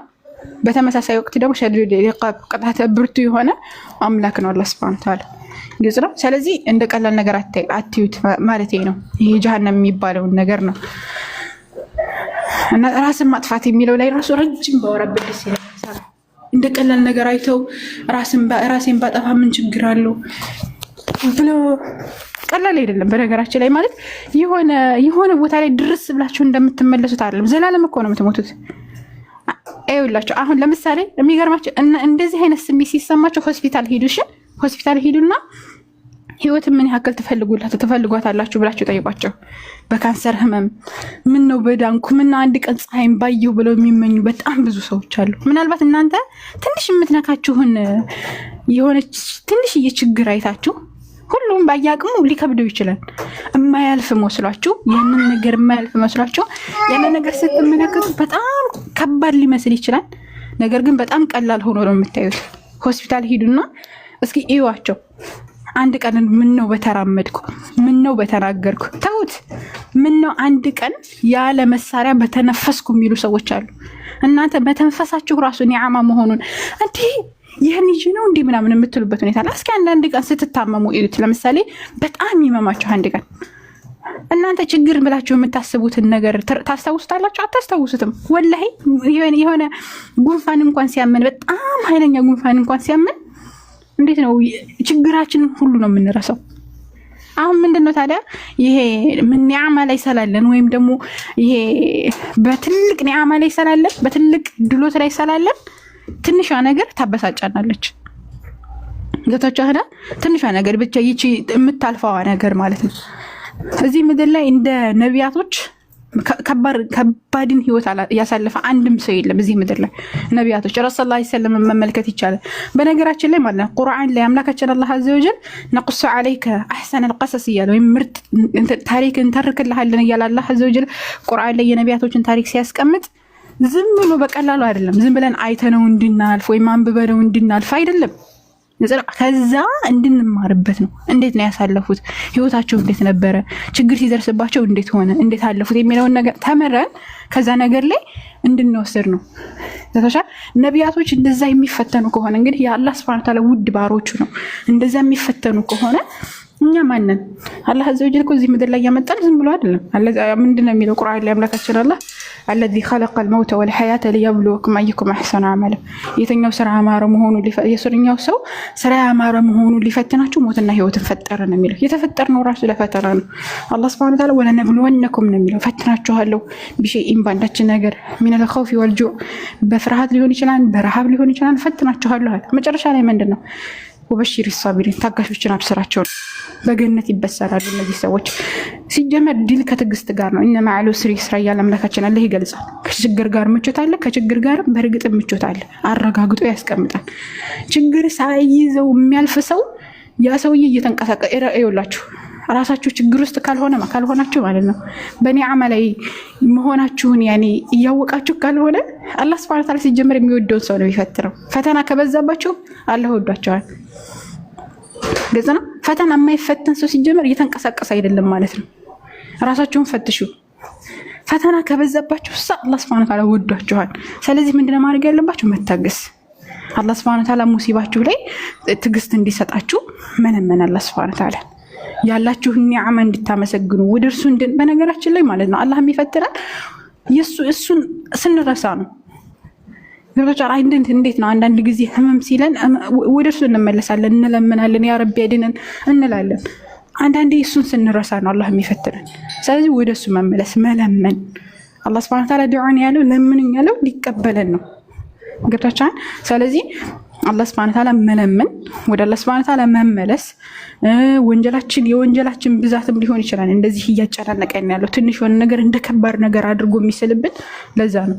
ትንሿን ነገር በጣም ተራራ ያክል አድርጎ ይስልብናል። ግን አንድ ሰው በአላህ ትክክለኛ አማኝ ከሆነ ከተባለ ችግር ራሱ በሚደርስበት ጊዜ ቀደረ አላህ ወማ ሻአ ፈዐል አላህ Subhanahu Wa Ta'ala የቀደረው ሆነ የሻው ሆነ ብሎ እርፍ ነው የሚለው። ልቡ እርፍ ይላል። በቃ የሰው ልጅ ይሄ ቀደር የሚባለው ታዲያ ለምንድን ነው አላህ የቀደረው ሆነ ብሎ እርፍ እንዲል እኮ ነው የሰው ልጅ። አላህ Subhanahu Wa Ta'ala ከስድስቱ የኢማን መሰረቶች ብሎ ያስቀምጠው ቀደር ነው አይደል? ቀደር ነው። በአላህ ልታመን ነው፣ ከዛ በመለክተኛው፣ ከዛ መጨረሻ ላይ ኸይርም ሆነ ሸር ከአላህ Subhanahu Wa Ta'ala የመጣ እንደሆነ ልታመን ነው።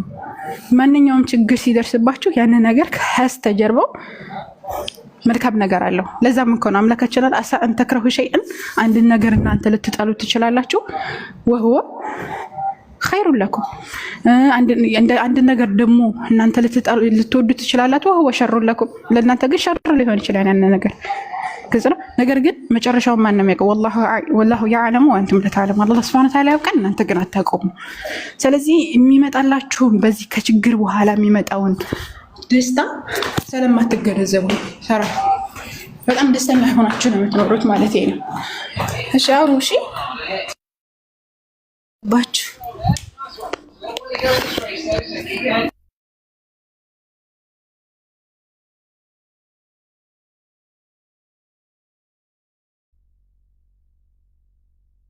ጥያቄ ያለው አለ እና ራስን ማጥፋት እንደቀላላችሁ ለማለት ፈልጌ ነው ልጆቼ። እሺ ሰብር አድርጉ። እንደገና እንትኖችን ጎብኙ። ይሄ ሆስፒታል ችግርተኞች ምናምን የእናንተ ችግር ምንም ነው የማይመስላችሁ እንዴ እኔ እንደዚህ ነኝ እንዴ ብላችሁ ወደ ራሳችሁ እንድትመለሱ ነው የሚያደርጋችሁ። መተንፈስ ራሱ የሚችሉ ሰዎች የሉም አሁን ላይ። አላያችሁም እንዴ መተንፈሻቸው በእንትናቸው ተሸክመው ሲሄዱ ላ ኢላሀ ኢለላህ ወለከል ሐምዱሊላህ ምስጋና ይገባል ኃያሉ ጌታ አላህ Subhanahu Wa Ta'ala እንደዚህ ኒዓማ ለሰጠ መራመድ መቻል ራሱ ጣታችሁ መንቀሳቀስ መቻሉ ምንስ የምናመሰግንበት በጣም ብዙ ነገር ነው ያለን። እናንተ ጠዋት ተነስታችሁ ውሃ ስትጠጡ እንደፈለጋችሁ ስትሆኑ ጠዋት ተነስቶ ሆላሊቱን የሚያሳጥብ ሰው አለ። በካንሰር በሽታ የሚሰቃይ ስንት ነው ያለው? በጉበት በሽታ፣ በካንሰር በሽታ ጠዋት ተነስቶ መርፌ የሚወጋል ራሱን በራሱ ይወጋ የሚኖር በስኳር በሽታ ምክንያት ማለት ነው። በደም ግፊት በሽታ ምክንያት የተለያዩ መድኃኒቶች ምግብ ተከልክሎ እናንተ ያገኛችሁትን በልታችሁ የምታድሩ ሰዎች አላህን አመስግኑ። ጌቶቻን አንዳንድ ሰዎች የሚበሉትን ነገር መርጠው ነው የሚበሉት። ምግብ ይሄ ጫው እንዳይበዛበት በርበሬ እንዳይበዛበት እየተባለው ማለት ነው። እኛ እንዴት ነው ያገኘነው ምግብ እየበላን አልሐምዱሊላህ እየጠጣን አልሐምዱሊላህ ራሴን ማጥፋት እፈልጋለሁ እንዴ ራስን ማጥፋት ቀላል ነው እንዴ? ከሞትም በኋላ እኮ ማንም በነገራችን ቀብራችሁ ውስጥ ስትገቡ ማለት ነው የምትወዳችሁ እናት ራሱ ተከትላችሁ አትመጣም። ወረብል ካባ በጣም የምትሳሳልን እዚች ምድር ላይ እናታችን ናት። እሷ እንኳን ቀብራን ነው የምትመለሰው። ብቻችንን ነው እዛ ውስጥ የምንሆነው። ገብታችኋል? ስለዚህ ብቻችንን የምንኖርበት ቦታ ላይ ብቻችንን የምንጋፈጥበት ቦታ ላይ ያስቀደምነው መልካም ነገር ነው ማየት ያለብን ነው። فهمتوني يا اخواتي؟ ها بسوي الحين እና እንደዛ ነው። እሺ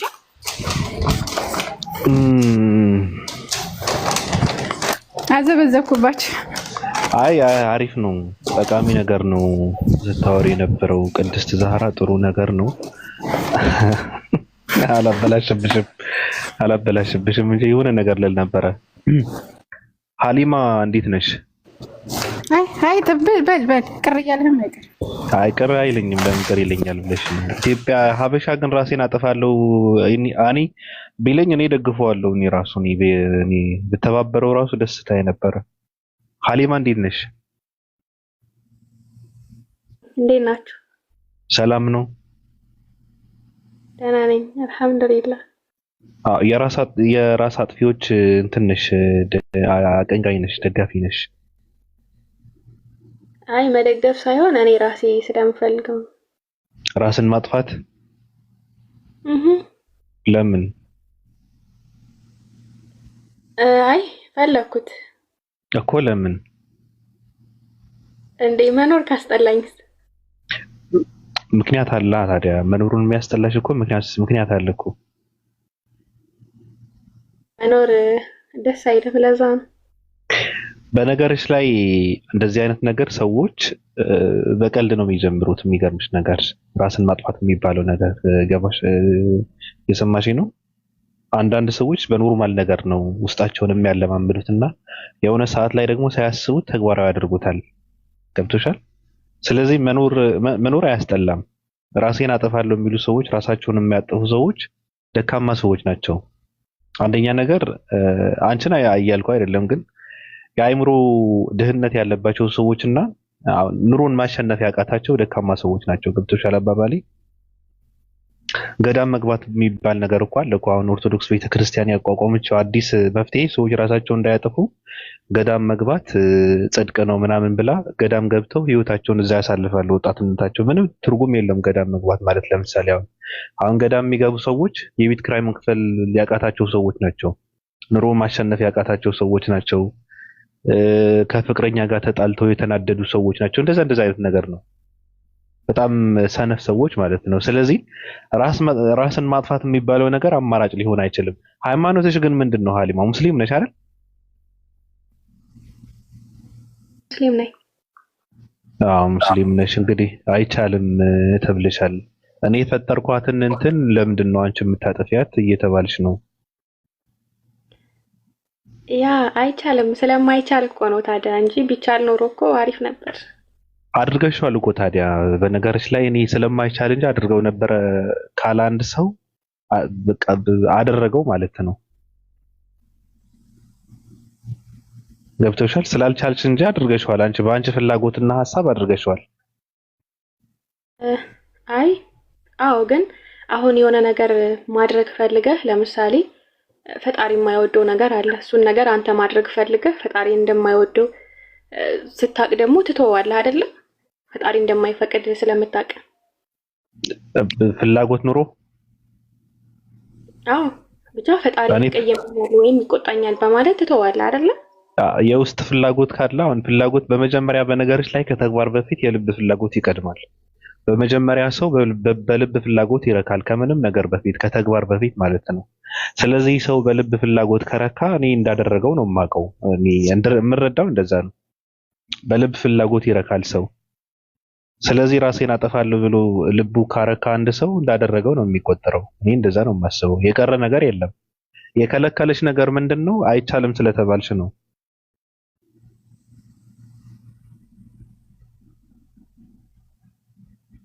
አይቻልም ከተባለ አይቻልም ትተዋለህ። እኔ ከዛህራ ጋር አውሪ። እኔ የሚገርምሽ ነገር ብቻሽን ባገኝሽ በረኪና ሰጥሽ ነበረ ራሴን አጠፋለሁ ብትይኝ ማለት ነው። ደጋፊ ነኝ ለማለት ነው ባጭሩ። ስለዚህ ከዛህራ ጋር አውሪ። አይ መስጠት እኮ አይጠበቅብህም፣ ማበረታታት አይሻልም? አይ ማበረታታት ብቻ ሳይሆን ተገብርልሽ ነበረ። ራሴን አጠፋለሁ ብትይ በቃ የምታጠፊበትን መንገድ በቀላሉ አቀብልሽ ነበረ።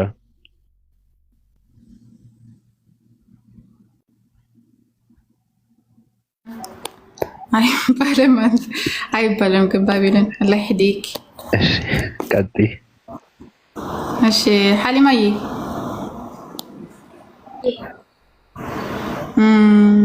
ያልሽው ነገር ስህተት ነው። እሺ አንድ ሰው ለምሳሌ የሆነን ነገር አሰበ እንበል፣ የሆነን ነገር አሰበ በልቡ ለማድረግ ማለት ነው፣ ያ ወንጀል ለመስራት አሰበ። ከዛ በኋላ አላህ Subhanahu Wa Ta'ala ፈርቶ ተወው። በእርግጥ አላህ Subhanahu Wa Ta'ala ፈርቶ ሲተወው አጅር ይጻፍለታል።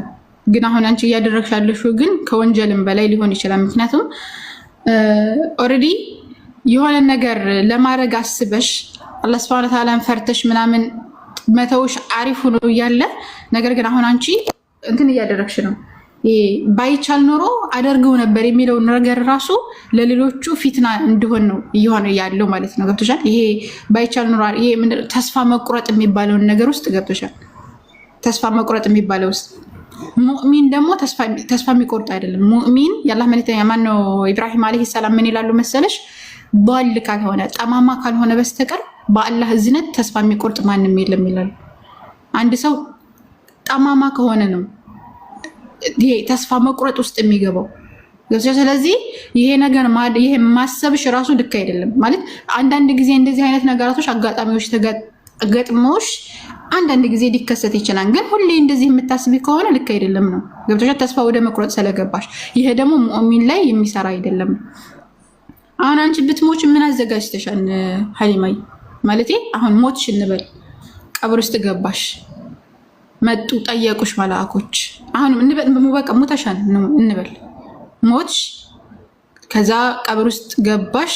ጌታሽ ማን ነው ስትባይ ምን ብለሽ ነው የምመልሽው? ያንቺ ወደ አንቺ የተላከው መልእክተኛ ማን ነው ስትባይ፣ ድንሽ ምንድን ነው ስትባይ በትክክል መመለስ የምትችይበት አቅሟለሽ?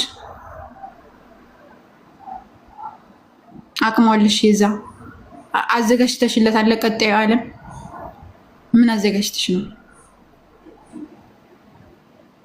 ሐራም ባይሆን ሞት ነበር ያልሽው።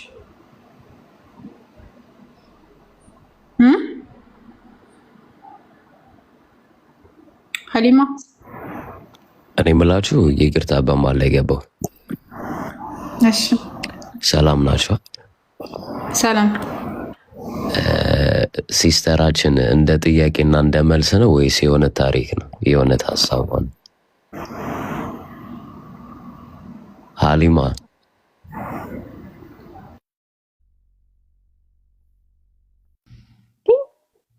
የእውነት ነው ወይስ ለመወያየት ብለሽ ነው? ያው ብዙ ሰዎች ስለሚያረጉትና ስለሚያስቡት ብለሽ ነው ወይስ የእውነት የሚሰማኝ ስሜት ነው? ያ የእውነት ነው። የእውነት ነው አይደለ? ግን እንደሱ አይነት ስሜት ከተሰማሽ አይዞሽ እሺ፣ እውነትሽ ነው፣ ልክ ነሽ። ምክንያቱም ለምንድነው ልክ ነሽ እውነት ነሽ የምልሽ? አንዳንድ ጊዜ እኛና ፈጣሪ ብቻ እኛና አላህ ያለን ብቻ ይመስለናል። ይሄ ሰይጣን ምናምን የሚባል እርኩሳን መናፍስት እንዳሉ እንረሳዋለን። ገባሽ አባባሌ? እና በጆሮ ሹክ የሚልሽ ያው የእግዚአብሔር መንፈስ አይደለም የሚሆነው፣ ኦፍኮርስ የሰይጣን ነው የሚሆነው ማለት ነው። ገባሽ አባባሌ? ስለዚህ አሁን ሲመርሽ፣ ሲደብርሽ፣ ሲጨንቅሽ በቃ ራስሽን አጥፊና ወደ አምላክሽ ሂጂ ይልሻል። ይሄ ድምፅ ግን ወደ አምላክሽ ሂጂ የሚልሽ የውሸት ድምፅ ነው፣ የሰይጣን ድምፅ ነው ማለት ነው። አምላክሽ አላህ ፈጠረሽ አይደለ? እግዚአብሔር ከዛ እዚሽ ምድር ላይ ኑሪ አለሽ አይደለ? እና እሱ ሳይፈልግ ነይ ሳይልሽ ከሄድሽ ወደ ፈጣሪሽ አይደለም የምትሄጂው፣ ነይ ብሎ ወደ ዋሸሽ ሰይጣን እንጂ የምትሄጂው ማለት ነው። እና የኔ ጥያቄ እህቶቼና ወንድሞቼ ቅድም እሷ እያለችው ነበረ፣ ዛራ ነፍስ ዘላለም ነች አለችሽ። ምድር ደግሞ ይቺ አሁን የተሸከምሻት ስጋ ደግሞ ለእንትን ነች አይደለ? ሊሚት አላት። ብትኖሪ 60 70 80 ነው እና ታዲያ 60 70 80 ድምፅሽ ደግሞ የ20 እድሜ ነው። 20 30 40 ያልቻልሽው ዘላለምን እንዴት ነው የምችው? ቅድምም ወንድምሽ ሲል የነበረው አይ አጥፊ ያልሽ እንደዛ አይነት አስተሳሰብ ስላላቸው ነው። የሰው ልጅ የተሰጠቻቸውን ይችኛዋን ጊዜዋን ያልቻሏት መረረኝ አቃተኝ ያሉ ዘላለምን እንዴት ይችሏታል? ገሃነም ከሰይጣን ጋር ገባሽ? አይቻልም።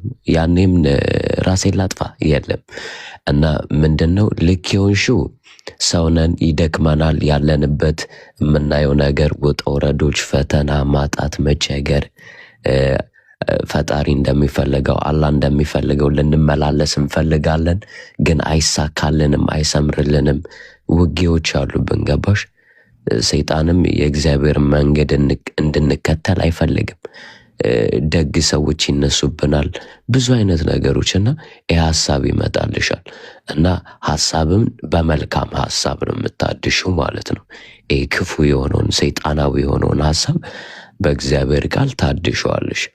ስለዚህ ከእህቶችሽ ጋር ሆነሽ ጸሎት ማድረግ፣ ቁርአንም ከሆነ እሱም ማንበብ፣ መስጊድ መሄድ፣ ከዛ የርኩሱን መንፈስን ወደ መልካም ትቀይሪዋለሽ ማለት ነው። አይ ቲንክ ስለ አዳምና ስለ ሔዋን ታሪኳ አንድ አይነት ነው አይደለ? እና የኔ ጥያቄ የምነግርሽ ምን እንደሆነ ታውቂያለሽ? ሰይጣን ሔዋን ጋር ሄደና እንዲህ ነው ያላት፣ ይህንን ዕፀ በለስ ለምንድን ነው የማትበሉት ሲላት፣ ሰይጣን ሲዋሻት እዚህ ጋር ነው የዋሻት። እንደ አላህ እንደ አምላክ እንደ እግዚአብሔር እንዳትሆኑ እኮ ነው ያላት። ሁሉን እንዳታውቁ እኮ ነው ብሎ ዋሻት። ከበላችሁ በኋላ ግን ሁሉም ማወቅ አለማወቅ እንደ እግዚአብሔር መሆን አለመሆን አልነበረም፣ ሞት ነበረ። ገባሽ? ስለዚህ ምን አረጋት ማለት ነው? ሰይጣን ዋሻት ማለት ነው። እንዲህ ከበላችሁ በኋላ እንዲህ ውሸታም አንተ ዲያብሎስ እንዳልከኝ አልሆንኩም እንደ እግዚአብሔር አልሆንኩም አላለችም እኮ። ሞቱ ነው የሚለው። ገባሽ አባባሌ? ስለዚህ አሁንም መጥቶ ወደ አምላክሽ ሂጂ፣ ኑሮ ይመራል፣ ሰዎች ያስጠላሉ ምናምን ሲልሽ እውነት ይመስላል። ምክንያቱም ሰይጣን ውሸታም ነው፣ ነፍስ አጥፊ ነው፣ ሌባ ነው።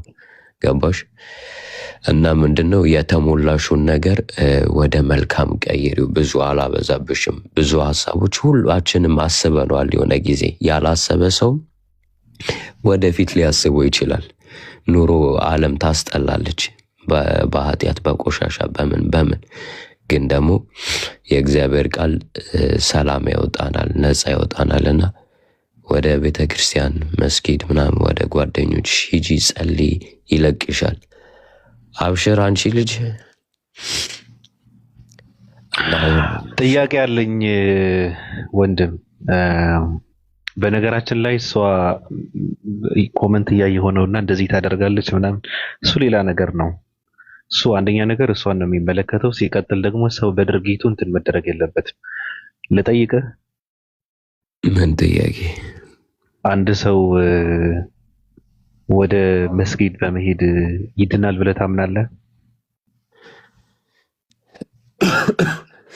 ወደ መስጊድ በሄድ ይድናል ብለህ ታምናለህ? የሚያስቀኝ ነገር አለ። የኢትዮጵያኖች ሙስሊሞች ለአላህ ብላችሁ፣ ክርስቲያኖች ለእግዚአብሔር ብላችሁ ምናምን የሚባል ነገር አለ። የኢትዮጵያኖች በጣም ነው የሚያስቀኝ። አሁንም አንተ እንደዛ ነው ስትላት የነበረው እና ወደ አንተ አሁን ክርስቲያን ነህ አይደል? ያ ነኝ። ወደ መስጊድ መሄድ ያድናል ብለህ ታምናለህ? ያድናል እኮ አይደለም ያልኩት። አይ ካለችበት ትድናለች ብለህ ነው ስትመክራት የነበረው። ካለችበት ትፈወሳለች ማለት ክፉ ሐሳብም በመልካም ሐሳብ የምትቀይረው በእግዚአብሔር ቃል ሲሆን ነው አይደለ? አሁን የእግዚአብሔር ቃል እዛ ጋር ታገኛለች አልካት እኮ። ትሄዳለች ከፈጣሪዋ ጋር ህብረት ስታደርግ ምንድን ነው የምትሆነው? መጥፎ የሆኑ ሰይጣናዊ ሐሳቦች ናቸው ከሷ የሚወጡት አይደለ? እኮ እኔ እየጠየቅኩ ነው። ታዲያ እኮ መስጊድ ውስጥ አንደኛ ነገር የፈጣሪ ቃል አለ ብለህ ታምናለህ ወይ አንተ? ሲቀጥል ደግሞ እሷም ትድናለች ብለህ ታምናለህ ወይ? እኔ እኮ አሁን ወንድም አለም ስለ ሃይማኖቷ ምናምን ነገር አላደረኩም። የሰው ልጅ ሆና ስለሚደርስባት እንደዚህ አይነት ጥቃቅን ሀሳቦች ውስጥ ወይ ችግሮች ውስጥ ከእርኩስ መንፈስ እንድትወጣ ሜክ ፖይንት ላርግና ማለት ነው። ምክንያቱም እኔ ለሷ ስናገር አንተ ለሷ የምናገረውን በራስ አተረጓጎም ከተረጎምከው ለአንተም ሌላ ነው መናገር ያለብኝ። የተናገርኩትን ለሷ በአራት ነጥብ ዘገውትኝ። አንተ ደግሞ ይሰጣታል ወይ ካልከኝ ያንተ እምነትን አላቅም። እሷ እንደማያት ከሆነ ደግሞ ሙስሊም ነች አይደል? ሙስሊም እህቶቻችን ደግሞ ምን ዶ ያረጋሉ? እንትን ከጓደኞቻቸው ጋር ከእህቶቻቸው ጋር ሆነው ስለ አምላካቸው ቃል ይማራሉ። የሚያደርጉት ነገሮች አሉ አይደለ? ስለዚህ ደስ ብሏቸው እፎ የሚያገኙበት ነገር አለ አይደለ? ጓደኞቻችን እንደሚያደርጉት ማለት ነው። እኔ ያልኳት አላህ የሚፈልገውን ቃሉን ማንበብ፣ መጸለይ፣ ከዛ በኋላ ለሱ መስጠት እፎይታ ያለሽ ይሄ መጥፎ ሐሳብሽ ወደ መልካም ሐሳብ ይተረጎማል ነው እንጂ እንትን ማድረግ ነፍስን ያደና ያንተ እምነት እዛ ውስጥ እፎይታ ታገኛለች ብለህ ታስባለህ ወይ ነው? አሁን አንተ ስትመክራት የነበረው እንደ ክርስቲያን ወደ መስጊድ ሂጅ ብለሽ ነው ስትመክራት የነበረው አይደለ? እኮ ታምናለህ ወይ አንተ? አሁን እዛ ጋር ህይወት እንዳለ እዛ ጋር ካለችበት ጭንቅ እንደምትወጣ እንደሚያወጣት ታምናለህ ወይ ነው ጥያቄ። እሷ ከምታምንበት እንጂ እኔ ከማምንበት እኮ አይደለም። የሰው ልጅ የሆነ ነገር እሷ ብታምንበት ያድናታል ብለህ እንትን ትላለህ ወይ ነው ጥያቄ እኮ። የኔ ጥያቄ እንደዛ ብዬ መልሼላት አይ እኔ ይህን ሁሉ አድርጌ አላምንም ካለች ያኔ ስለኔና ስለሷ ልዩነት እኔ ስለማምንበት ልናወራ እንችላለን። አሁን ምን አለ መሰለህ እኔ ብሱን ስለማቅ እኮ ነው። አሁን በመጀመሪያ አንደኛ ነገር ከአስመሳይነት ብንወጣ መልካም ነው። ሁለተኛ ደግሞ የምሬን ነው ውሸትም እንትን ባናንጸባረቅ መልካም ነው። እጥፍ ብለህ የምትለው ነገር አሁን ቋንቋን እንዳለ ይቀየራል እርግጠኛ ነኝ። ስለዚህ ስማኝማ እኔ እናንተ አንድ ጊዜ ይኸውልህ እዛ ጋር የምታወራው ጓደኞች አሉን አይደለ? ና አይደለም እያልኩኝ ያለሁትኝ ጓደኞች አለን፣ ህብረት አለን አይደለ? ከአንተ ጋር ላይሆን ይችላል። እኔም ማውቃቸው ጓደኞች አሉኝ። እኔ ክርስቲያን ሆንኩኝ ማለት ሙሉ ዓለም ወይ ሙሉ ኢትዮጵያዊ ክርስቲያን ነው ማለት አይደለም። ስለዚህ ጎረቤት፣ ጓደኛ፣ አብሮ አደጎች ምናምን ነገሮች አሉ። እነሱ እሰይ ተገላገልኩኝ ሰላሜን አገኘው ምን ነው ጸሎት አድርጎ ሲመጣ ዱዓ አድርጎ ሲመጡ ምናምን አድርጎ ሲመጡ አያቸዋለሁ። ገብቷል አባባል? ግዴታ በእኔ የማምንበት ሂጂ ብዬ የማስጨንቅ ሰው አይደለሁም። የእሷ እምነት የጓደኞቼ እምነት አምነውበት ሰላምን ከሰጣቸው ሰጣቸው ነው። እኔ እያልኩትኝ ያለሁትኝ ይሄን መኝ ያንን መኝ አይደለም። ሰላሟን አግኝተ ይች ልጅ የሆነ ነፍሷን ሊድን ነው ገብቷል እንጂ ምን ሂጅና ራስሽን አጥፊ ነው የምላት ወይ ገና ለገና እኔ ማምንበትን ነው። ያንተ ሐሳብ የሆነ አሳ ጎርጓሪ ዘንዶ ያውጣል ነገርና እማታምንበትን ልመንበት አልመንበት ለምን ትመክራታለህ እኮ ነው። ትርጉም የለውም ብለህ አንተ አይጠቅምም ብለህ የምታምንበትን ነገር ለእሷ እንዴት ይጠቅማታል ብለህ አሳልፈህ ትሰጣታለህ እኮ ነው። አንተ አታምንበትም፣ አያድንም፣ ምንም ህይወት የለም ብለህ የምታምንበትን ስፍራ ላይ ሂጂ ብለህ እየመከርካት ነው አይደል? እግዚአብሔር ጋር ነው አይደል? እግዚአብሔር ማስመሰል አይደለም። እንዴት ማስመሰል አይደለም። እንዴት ነው ማስመሰል የሚሆነው? እያስመሰልክ ነው። የማታምንበትን ነገር ሂጅና እዛ ጋር ህይወት አለ ብለህ እንትን እየላካት ነው። አንተ ግን አታምንበትም። አንተ ግን ብትጠየቅ ምንድነው እኔ ማላምንበት? ብትሞት ራሱ ብትታመም ብትጨነቅ ብትሞት እዛ ጋር አትሄድም። አንተ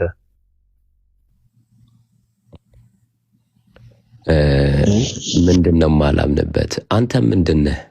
እኔ ሰው ነኝ። ኖ እምነት ምንድነው? እምነት ምንድነው? እውነቴ እምነት ነው። ኖ በእግዚአብሔር አታምንም? እግዚአብሔር የሚባል ነገር የለም። እኔ እግዚአብሔር የሚባል ነገር አለ እንዴ? ኦኬ እግዚአብሔር አላህ ምናምን የምንለው የለም። አይ ልዩነት አለው። ምን አገናኘው? እግዚአብሔርና አላህ እኮ ይለያያል። ምንድነው የሚለያየው? በጣም ይለያያል።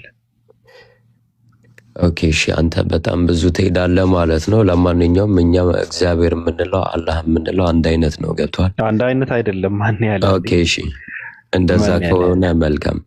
እኔ ስለ ሃይማኖት እንትን የለኝም። ልጅቷ ግን ወደ ፈጣሪሽ ዙሪያ ስለ ሃይማኖት እኮ ነው ስታወራ የነበረው።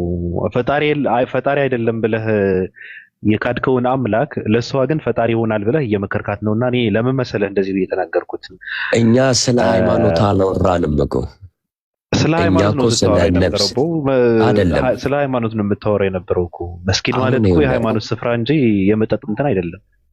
ከእምነቱ አንጻር ነው እንደዛ የሚባለው። ገብቷል አባባል እኮ ከእምነቱ አንጻር አንተ ማታምንበት አያድንም። እኔ ግዴታ እኮ ማመን እኮ ያስፈልገኝም።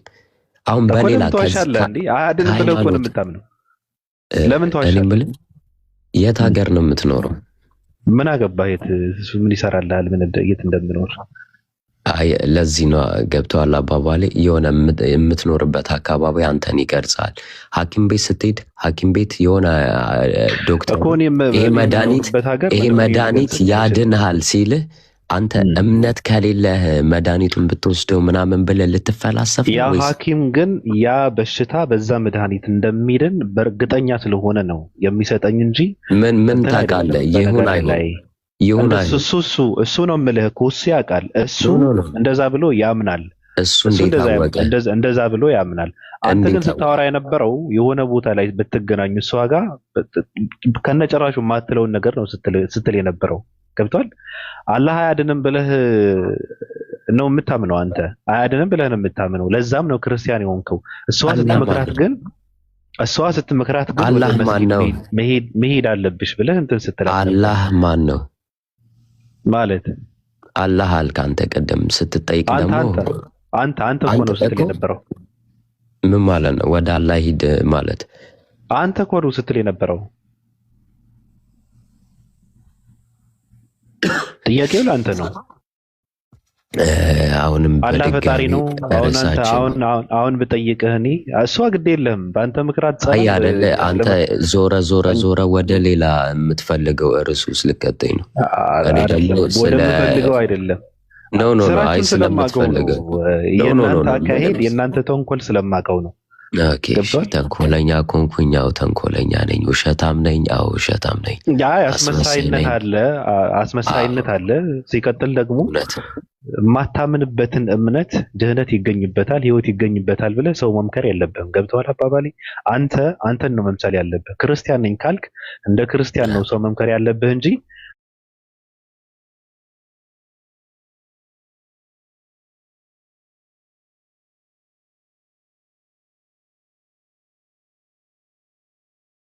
እኮ የነበረው ብራዬ እሺ ሂጂና ራስሽን አጥፊ በረኪና ጠጪ ነው ያንተ ውስጥ የነበረው ማለት ነው። እኔ እንደዛ ነው የምለው። እኔ ውስጥ ያለ ነገር ነው፣ አላስመስልም።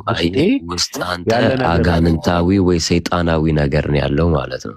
እኔ ጋር ደግሞ ውስጥ ያለው በምታምኒው አምላክ ሂጂና በማምነው አላልኳትም። ራሷ በምታምነው ሄዳ ታድርግ፣ ሰላም ታገኛለች። እንዴት አወቅ? አንተ ሄዳ መስጊድ ብትሄድ ወይ ብትጸልይ እንዴት አወቅ ካልከኝ ደግሞ አንተ ክርስቲያን ነህ ሰማኝ አይደለ? ክርስቲያን ነህ? አይ አንተን መከራከር ትወዳለህ። ለማንኛውም ክርክር አይደለም። ክርስቲያን ነህ አይደል? እየነገርኩህ እኮ ነው። ምንድነው አሁን መጨረሻ ላይ የተናገርኩት ምንድነው ማለት? ክርስቲያን ነህ? ጥያቄ ክርስቲያን ነህ? እሺ ክርስቲያን ነህ፣ ግድ የለህም። ክርስቲያን ነህ። እሺ አላህ ያድናል ብለህ ታምናለህ? አላህ ፈጣሪ ነው ብለህ ታምናለህ?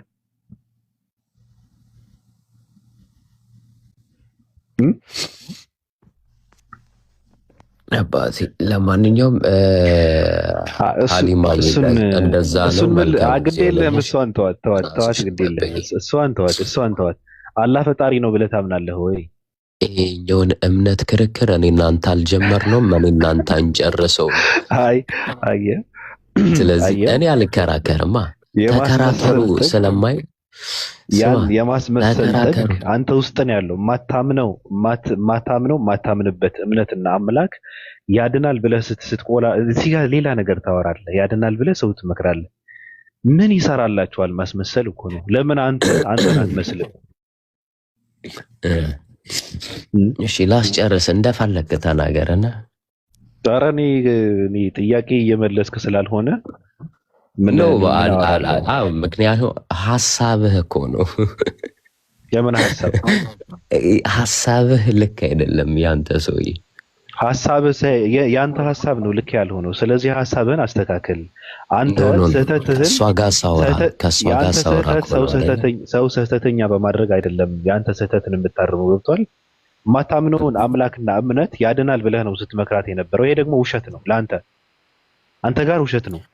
ምክንያቱም አንተ ራስህ አያድንም ብለህ የካድከውን አምላክና እምነት እሷ ግን ያድንሻል ብለህ ስትመክራት ነበር። ይሄ ማስመሰል ነው።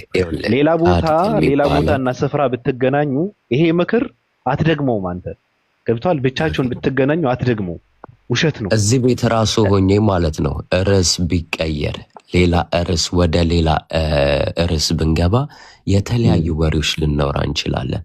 ርዕሱ ከተቀየረማ ሌላ ነገር ነው የምታወራው። ርዕሱ ሳይቀየር ነው የምልህ። እሱን እኮ ነው የምልህ።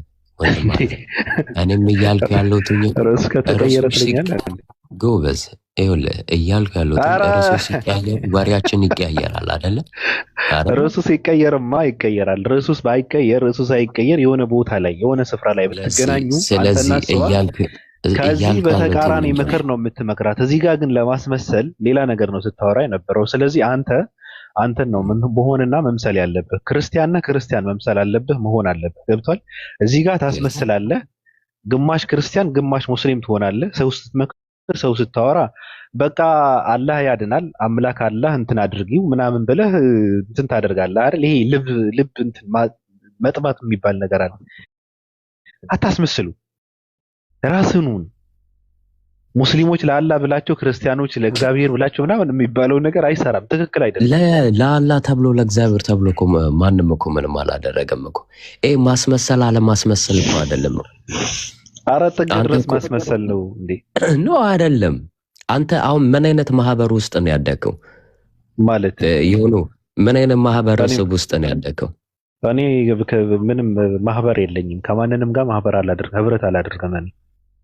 ህብረት ማህበር ሲባል የሆነ ጎረቤት የለም፣ አካባቢ የለም፣ ሰፈር የለኝም። አይ እንደዚህ አይነት አስተዳደጉ ስላደግክ ነው እንደዚህ እኮ ተደበላለቀ ስላደግክ እኮ ነው አንተ የተደበላለቀ እምነት ውስጥ የምትኖረው። ገብቷል? ችግሩ እኮ ይሄ ነው። እኔን ነው የምመስለው። ገብቷል? ማንንም አልመስልም።